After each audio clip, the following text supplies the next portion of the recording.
Welcome, welcome to this edition of Soul of Business. Happy New Year. This is our first show for the year, and I'm really delighted. My guest today is a wish come true, Miss Sophie Taylor from Castlefield. I am a big fan. I've been following her for a few years, and I was really pleased last year when she said she would be my first guest of 2021. Welcome, Sophie. Thank you. Thanks for having me. Oh, I'm so glad that you could make it. So I'll give a little introduction, but Sophie will do a better job of introducing. Sophie, I've been following her on social media for the last few years. And what she has done is she has taught me a lot about business and how to conduct yourself on a personal level and a professional level. And one of the things I loved and really touched me about Sophie's post is she's very connective and she's really willing to share. That also to me shows a great security in your own abilities when you're happy to give people the recipe because you know no one's stew will taste quite like yours. So thank you for that, Sophie. So Sophie is an award-winning graphic designer. She is also a luxury branding specialist.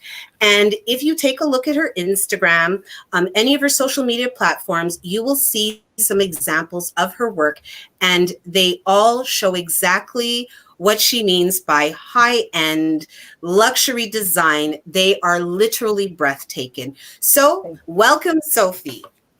Thank you. Thanks for the introduction. So yes, I am a branding and graphic designer. I've been designing for about 16 years. I've been doing my brand Castlefield for about 5-6 years now. It's been really great. I get to work with really wonderful people. I get to do what I love every day. So, not to be cliche, but that quote about when you do what you love, you never work a day in your life. I feel that is, well, it's still work. Let's be clear. It's definitely still work, but it's just great to wake up every morning and sit down and do something that I really enjoy. It makes all the difference. I always say the biggest joke you could play on the world is doing what you love and someone paying you. You almost have to kind of keep it to yourself because it's like this running joke, like they're going to pay me to do it. So I think you're onto something where you actually would do this in your spare time or you would do it for free, but you've made it into something that you can actually monetize, which, as I said, I've been following you for years and, I've seen that. And I want to let you know, Sophie, before we start, hello, Gail, before we start that it is because of your posts and because of you that in my Embellished Dreams business, where I create accessories, desk accessories, I've raised my prices. Amazing. And the post you made about 2 years ago about pricing, and after reading it and looking at some of the comments, I actually pulled down my inventory. I waited a minute and I raised all my prices. And I'm happy to say now, 2 years later, I'm selling the same item for about 3 times the cost. And I am actually selling it. Whereas at the lower price point, I was struggling. I was bargaining with people. I was almost having to defend my product. And now it's going like this at a way higher price point. So thank you. Thank you. You're welcome. That, it's sometimes I hear from people that I just post things. I don't necessarily, if it helps someone, that's great. That isn't always necessarily my intention. So when I hear from people that something I said resonated with them, or like in your case, really help them, that's amazing. That really, really, truly means a lot to me. That makes me really happy. And I think thank you. It's made me happy too. Yes, 3 times more. That's a good number. Yeah, that is a good number. I was actually underselling myself, to be honest. I was almost selling at cost. Not putting in my effort, all of the other things, the exclusivity. So I thank you for that. So one of the things I did before you came on today was I asked my audience, what they thought luxury was. So before we get to that, I would like to hear from you. When you say luxury branding, what does that mean? So for me, luxury means very high quality. There's also, for me personally, and I know that luxury can have a wider definition, especially now you see a lot of, like sneaker brands and that kind of thing, more streetwear that's coming into luxury. But for me, it's more timeless designs. When I design for a brand, I'm not designing for the next year. I'm creating designs that they'll be able to use for 5, 10, 15 years. I don't really do trendy. So yeah, so even though I know that the definition does vary and has begun to vary in the last, maybe 4 or 5 years or so, for me, it's still very much that high-end classic kind of look. And great craftsmanship. I don't print anything myself, but I work with really amazing printers who bring everything to life, high quality paper stock if things are being printed, that kind of thing. So it goes from not just what I'm creating on the screen, but also goes beyond that into production, really high quality production and experience as well. I really enjoy the people I work with, and that makes it easier to give a good customer service experience, but the experience is definitely part of luxury and high-end work as well. It's not just, what you do, it's how you interact with people. Oh, that's okay, guys. That was your first big gem. It's not just what you do, but how you do it. So it's not just what you do, but how you interact with people. And that is a common thread. If you've been following the show, it's how you interact with people, the experience you give them when you provide your service or your product.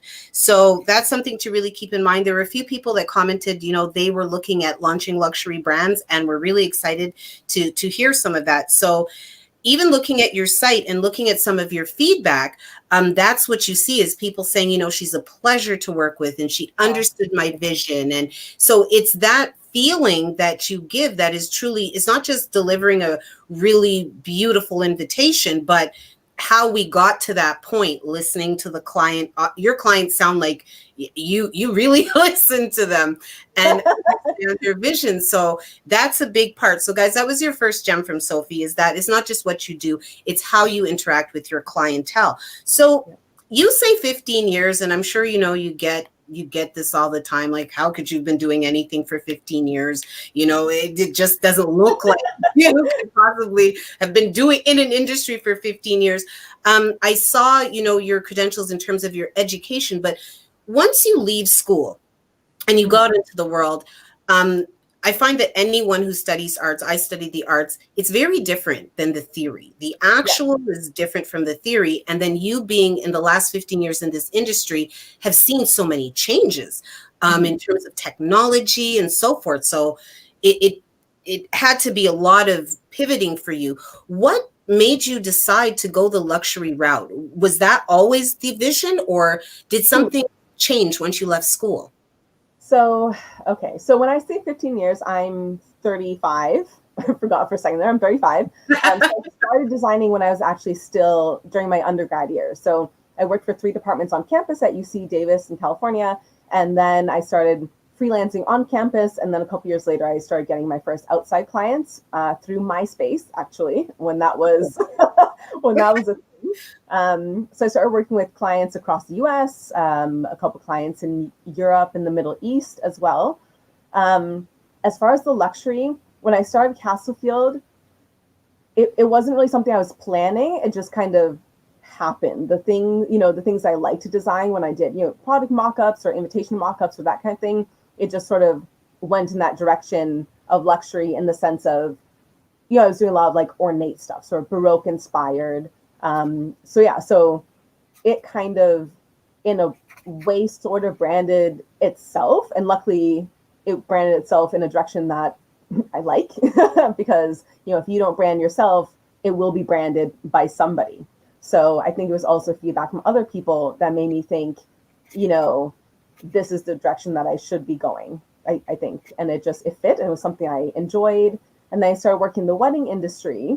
And so just kind of got into more luxury design that way too, with stationery, and then went back to branding. I thought I was happy doing the invitations, but I really missed the branding for businesses, which is my focus. Okay. Now, Sophie, something I'm really big on definitions. I love words. Okay. I think they're super important. And one of the things I feel with social media is a lot of times words get thrown around and people don't truly understand what they mean. Okay. So I'm going to ask the branding expert before me, what is, for the audience, for the people out there, what is branding? What does it mean to brand yourself? Can you break that down for us, please? So a lot of people think that branding is just your logo, or that your logo is your brand.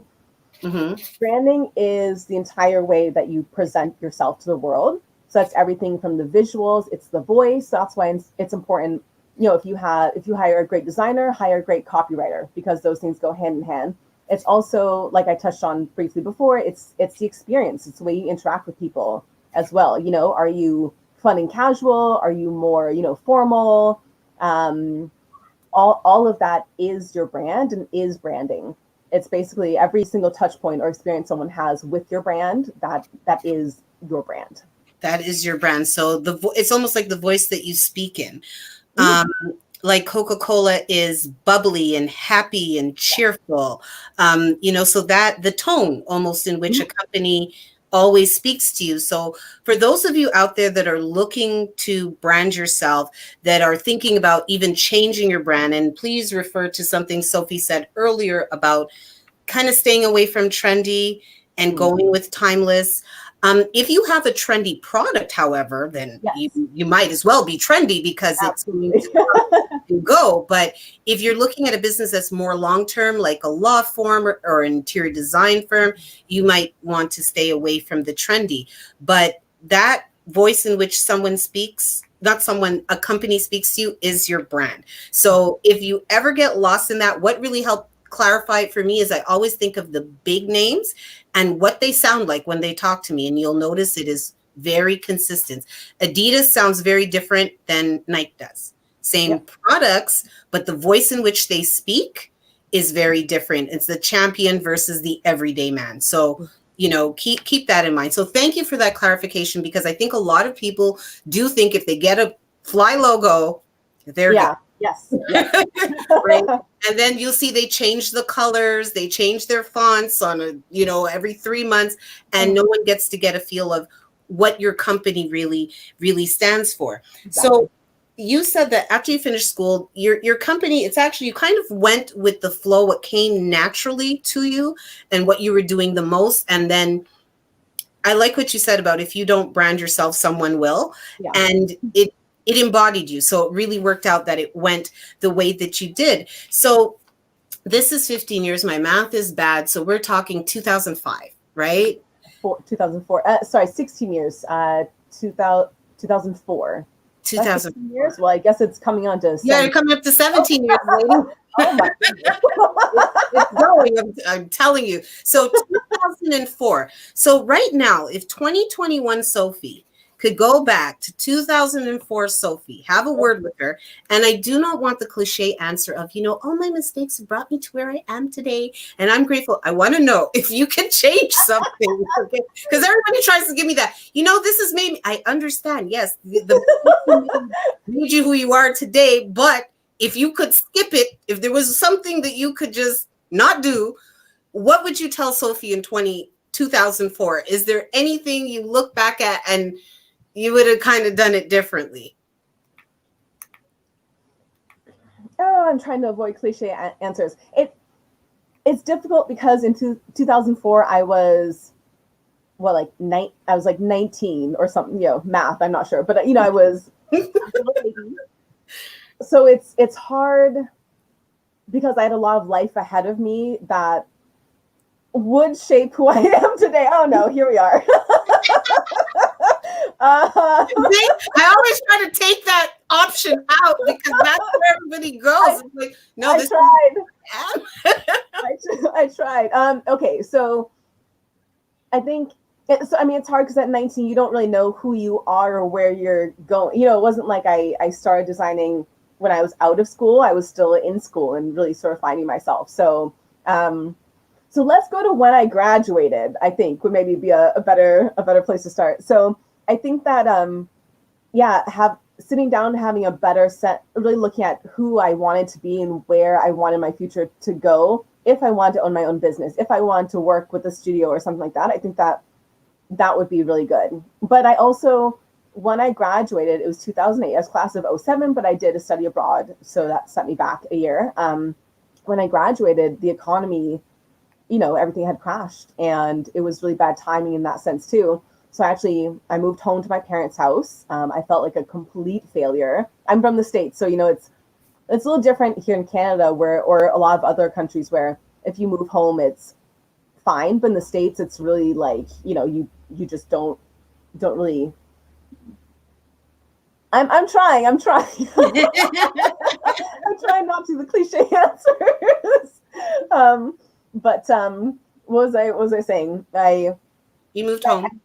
I moved home, yes. And so I ended up working at a law firm where I'd worked during school on, since high school on breaks over the summer, etc. So I had to figure out, like, do I want to start grad school? Do I want to do this or do that? So at that point, it was really just about like getting a job. I wasn't even really focused on where I want my design career to go. So yeah. So I know I'm not really answering the question. I'm really trying to stay away from the cliche answer, but I hope that gives some kind of insight to where I was, and just generally, yeah, I wish that, I don't know. This is a very difficult question. Well, it sounds like, from the answer you've given, it sounds like you did what you felt you had to do. Difficult situation. I mean, like you said, back then everything had crashed. I'm sure there were, doctors working as taxi drivers, like people were doing what they had to do. And like you said, different places you live, like Toronto, living at home culture is really real. Like that, it's just, I'm from Montreal, and we would say 5 hours away, we're like, why do you all live at home? Like, get an apartment. But you're talking about a city where the apartments were like $400-$600, so everybody lived on their own. It's just a very, very different life. Is there?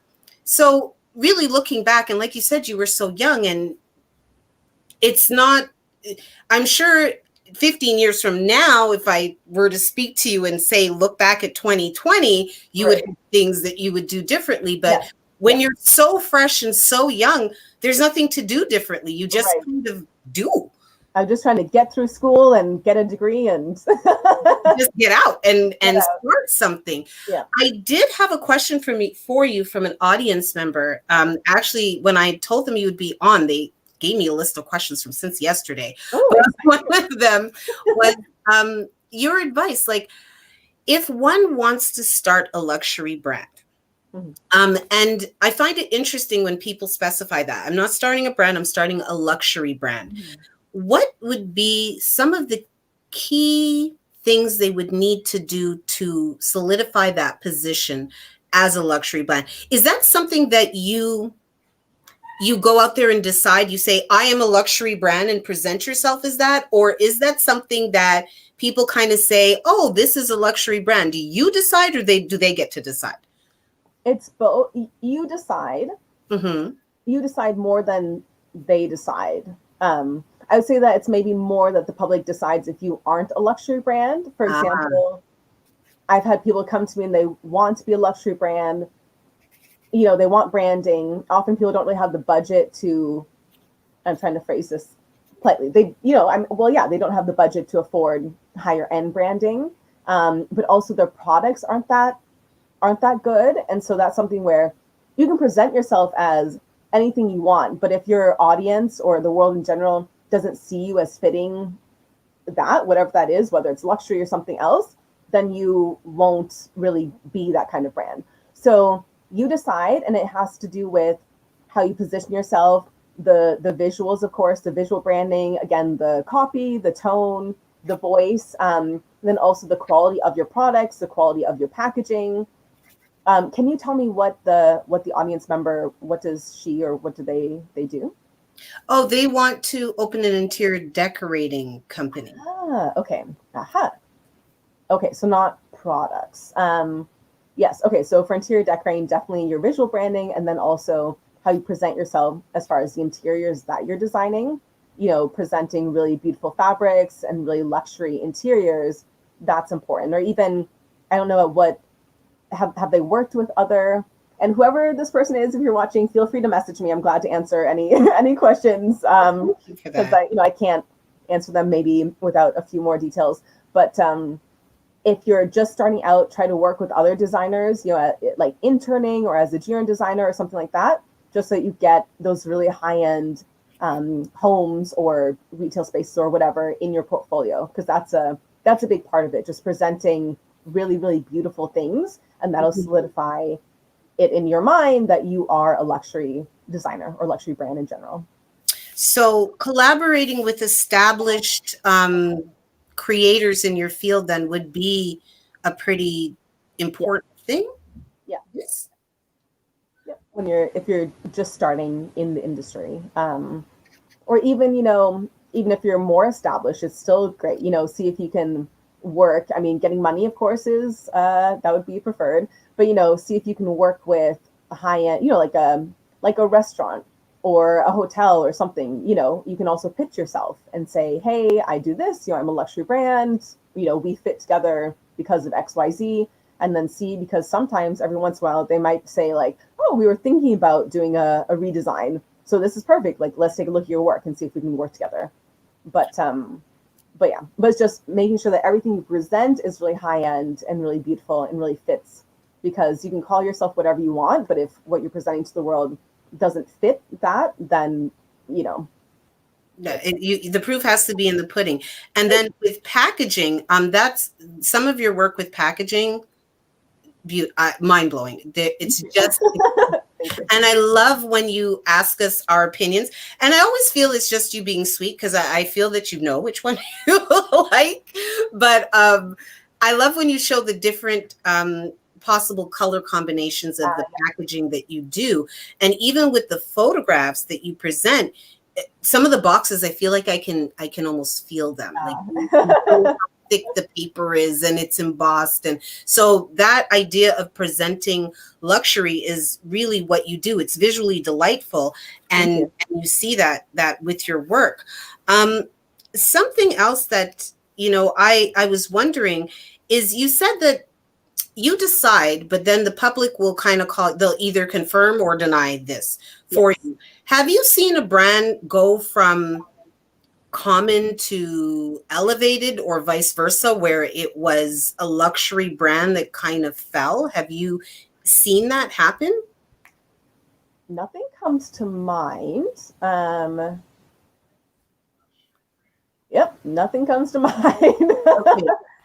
Because I know with like some brands, for example, there have been a few sports brands, and as you said, that's something we've seen become luxury. Yes. And I feel that just through pricing, they've made themselves a luxury brand. Yes. It's like they've almost taken the exact same product that was, $129.99. That's another thing I see with luxury brands. There are no 99 cents in anything. The round number costs $140. That's what it is. If the $139.99 was going to be your convincing point, you are not my client. You see that, right? But I feel that like with a lot of shoes and clothing, it's just that they greatly jacked up the price, maybe got a celebrity endorsement, but the actual quality of the good remains the same. Would you put that in the trendy category? Is that really luxury?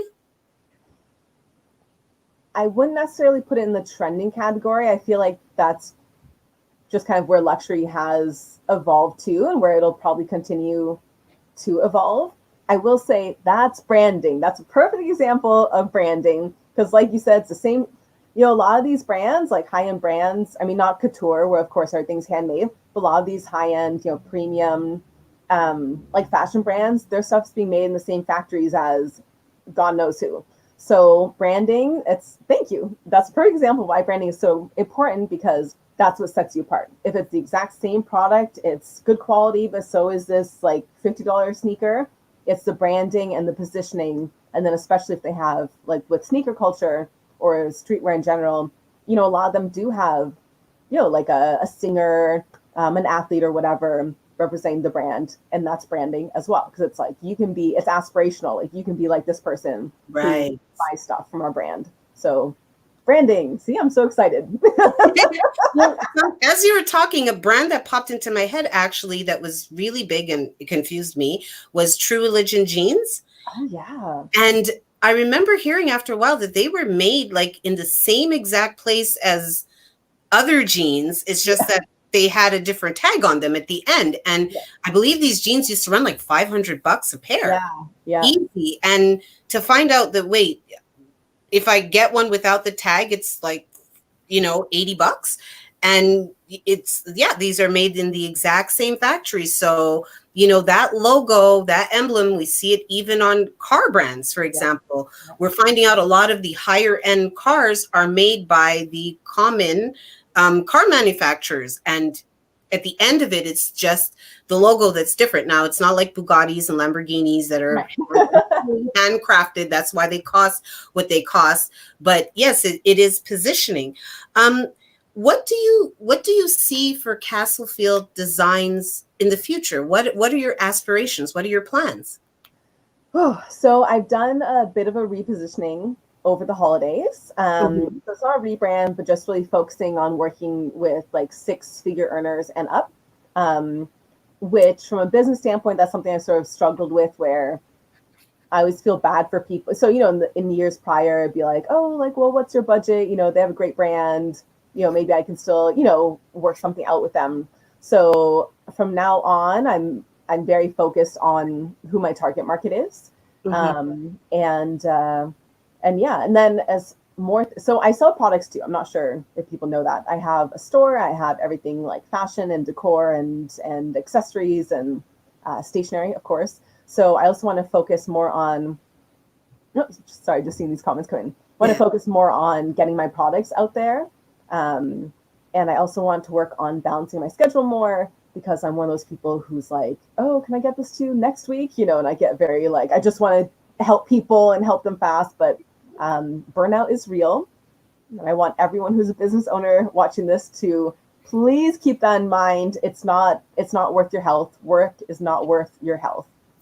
Please take some time for yourself. I'm writing it down. I'm going to repeat it shortly.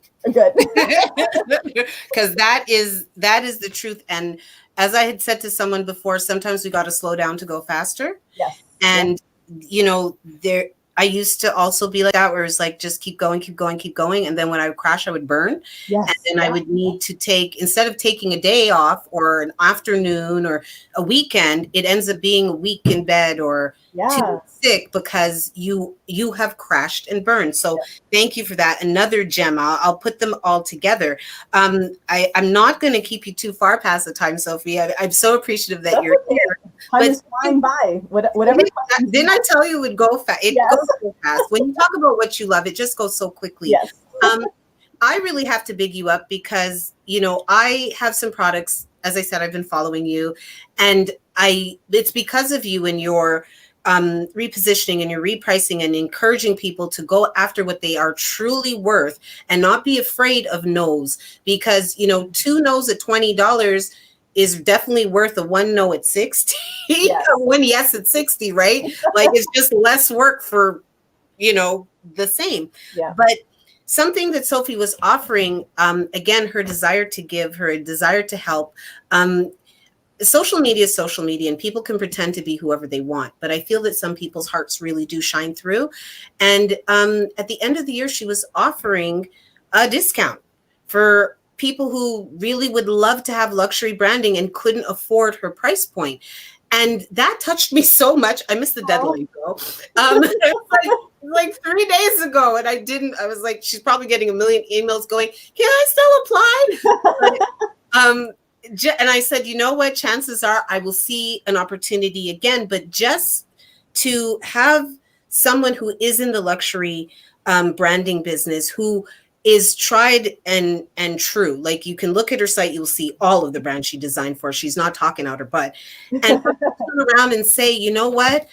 For somebody who really needs it during this period of time, I'm willing to do it. And I believe this lady was offering her services for like half price.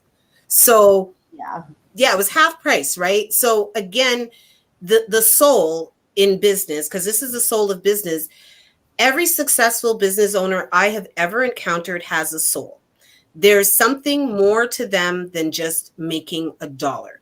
And that is a huge part of their success. And I won't speak on what the soul part of your business is for you, Sophie, but I can say, as somebody watching from the outside, her desire to give and to help and to share really sets her apart from a lot of the other people I see on that level. So again, I thank you. And so my last question before the soul question is repositioning for 6 figures and up.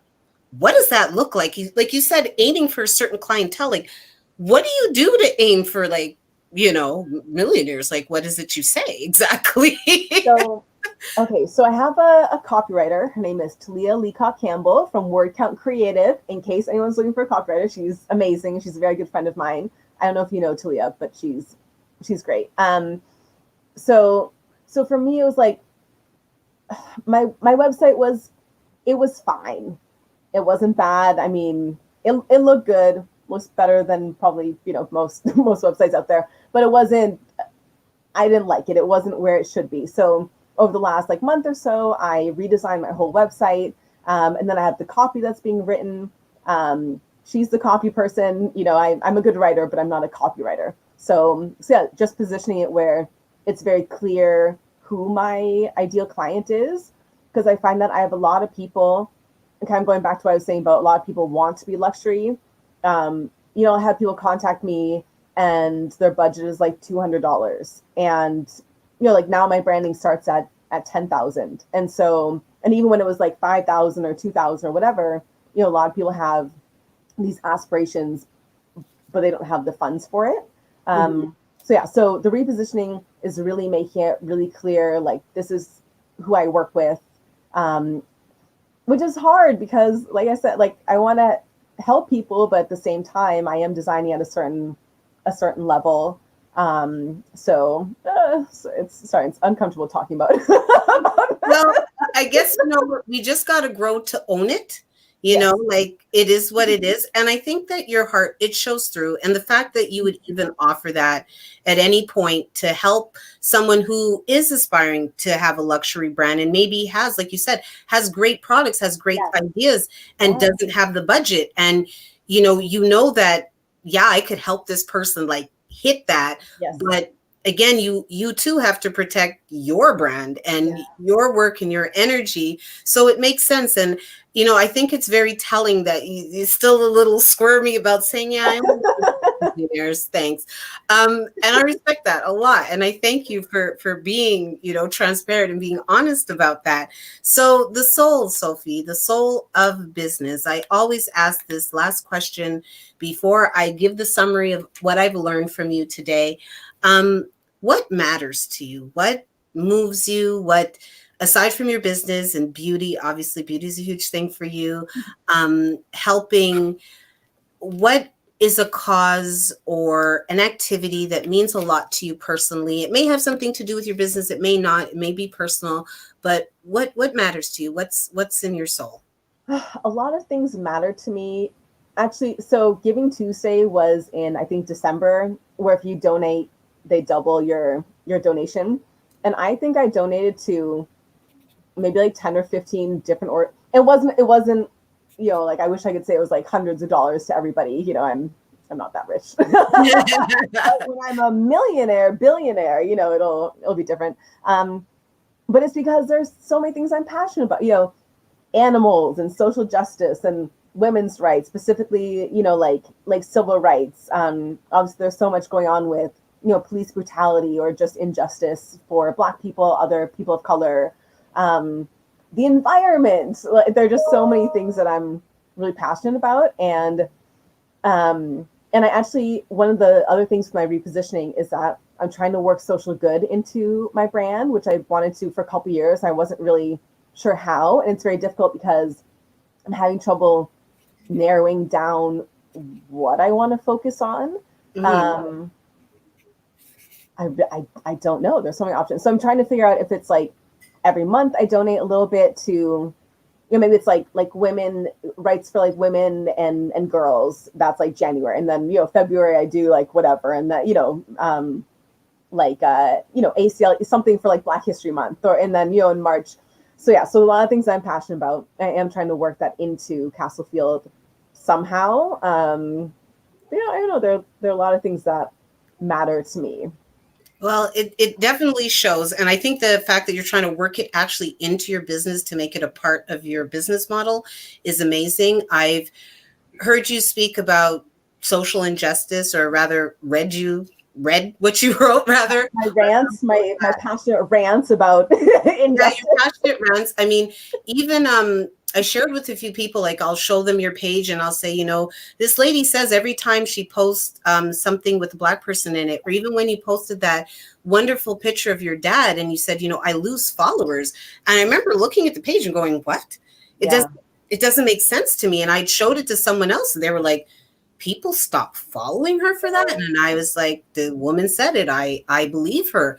And that you speak on it. And, I looked over your social media, but I know somewhere it says Black owned business. Like, you're not, she's not she's not trying to pass. Yeah. She is who she is. I'm so pale. I'm like blending in with my wall, but it's the winter. I haven't been outside in like 8 months. It's not even fair. But, the fact that you own it and you represent and you call people out, and, I've read your words, and I know it kind of hurts to know that lies in people's hearts, that they would follow you and love your beautiful work and then see your Black father's face and be like, well, no, not anymore. But I guess when you lose those people, it's really not a loss. Good riddance. And I mean, obviously in the grand scale of colorism and racism and it's barely anything. Like, it makes me sad. It just makes me sad that, first of all, that people like that were following me, like, that's disgusting. So yeah, good riddance. It also makes me sad that this is something that Black people experience. Like, this is something that I experience being so light-skinned, and just the way it escalates and goes from there, like the darker skinned people are. I mean, you see my posts, like I talk about colorism a lot, and so yeah, it just makes me sad that that's still such a big thing. But I also get a little bit of joy when they unfollow me, because I'm like, surprise, I'm Black. I love it. She's like, so, and I hope you bought something already. Right? And maybe gifted it to some of your people, but absolutely. Again, I know social media is social media, but I do believe some people's real hearts shine through. I think that I think it's actually fairly easy to see when someone's authentic. It is not that hard. Yeah. One of the things I know I look at is everything you say cheerful. Is everything a big hurrah? Like, right. I don't know a human being who's perpetually happy and winning. That's not normal. That's not normal, and it doesn't ring true. But I now, Sophie, am going to do what good students do, where they summarize to their teachers what they've learned for the day. So you, like I said, you've been teaching me for years, so I thank you for that. But tonight, the gems that Sophie dropped. So if you people have your pens, you need to write this down. So number one, once again, it is not just what you do, it is how you do it, how you interact with your clientele, how you interact with your audience. That is what will set you apart. If you are looking to be a luxury brand, focus on your customer service. You need to, one, know who you want to serve, but two, be willing to give them the service that you're about to make them pay for. So it's not just what you do, it's how you do it. If you do not brand yourself, someone else will. So if you do not consciously decide what message you're sending out, what you're looking for your tone to be, people will kind of put that together for you and brand you for themselves. So you want to really look at how you're positioning yourself in the market. What is your brand? Trendy. Trendiness is for trendy things. If you are looking to last through the market, if you are looking to have a timeless brand, a classic brand, a quality brand, look for fonts and wording and colors and so forth that will last you 5 to 10 years. And you're not looking at a rebrand once, Aqua goes out of style.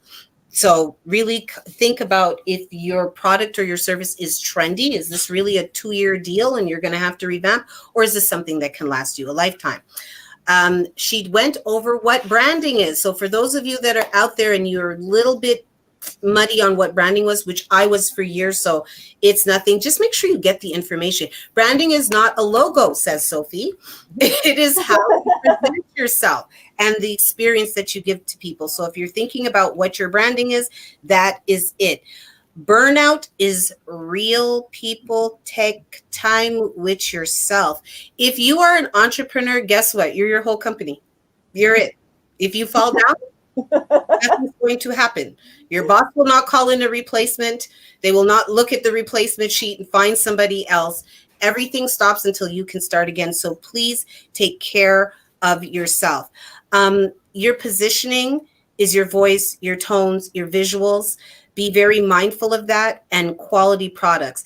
And if you are new to the industry, you want to collaborate with established creators. Even if you're not new to the industry, the right collaborations can really elevate your brand. It puts you in front of new eyes. You'll have new positioning. So, Sophie, how did I do? Excellent. I just want to add with the collaborations, also just networking, because I find that a lot of, so for me, the soul of a brand and of the person is also very important. And for me, it's like, I want to work with people who are great at what they do, but they're also great people. That's super, super important to me. And so a lot of the referrals that I get are from people who know me. So it is twofold that they want to work with me. And if you think of it this way, if you're as good as someone else, because there's always someone who's on, I don't think of them as competitors, but there are people who do work as good as my work for sure. But if you're presented with these two brands and one of them has a reputation for, the owner is, I'm not allowed to cuss, a rude person. Bitchy, they're bitchy. That's what they is. They bitchy. I said it. I'm the host. I could do anything. Yes, if they're that. And the other person is a really good person. They have a reputation for being, kind and funny and that, whatever. And they do the same work. Like, who wants to work with a terrible person? Nobody. Exactly. Exactly. So yeah. So it's really important.